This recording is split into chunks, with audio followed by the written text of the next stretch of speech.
Tuhan, Tuhan itu adalah Tuhan yang logis. Dan Tuhan yang punya rencana.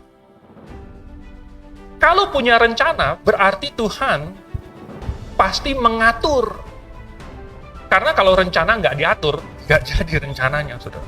Jadi kalau Tuhan punya rencana, dia pasti punya aturan. Nah, kalau Tuhan itu punya aturan, berarti dia maunya orang atur, ikut aturan. Karena kalau orang nggak ikut aturan, nggak teratur, nggak akan jadi juga rencananya.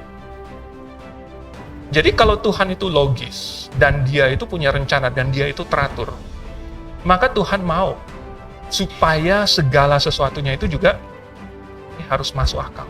Baru orang melakukan sesuai dengan aturan. Apa yang orang tidak ngerti, maka dia tidak akan bisa melakukannya dengan benar.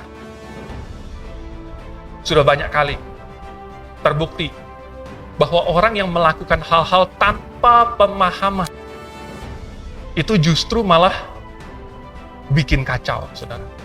Bukannya membantu, malah bikin kacau.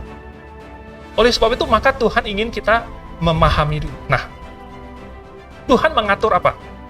Di dalam gereja misalnya. Tuhan mau supaya orang diselamkan ke dalam air. Ini harus masuk akal. Misalnya, Tuhan tidak kasih penjelasan, sehingga manusia nggak ngerti. Maka orang bisa saja berpikir, oh yang penting bukan diselamkannya. Yang penting dalam nama Bapa, Putra, dan Roh Kudus. Tapi sebenarnya, yang Tuhan inginkan adalah makna yang digambarkan lewat laman itu.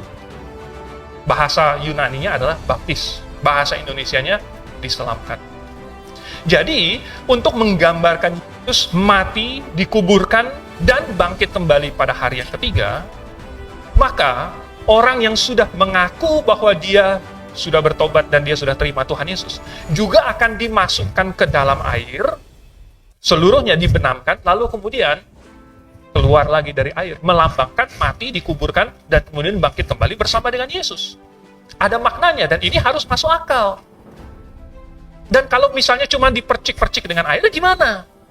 Kalau misalnya dikenain hujan, itu bagaimana? Nomor satu, namanya bukan diselam lagi.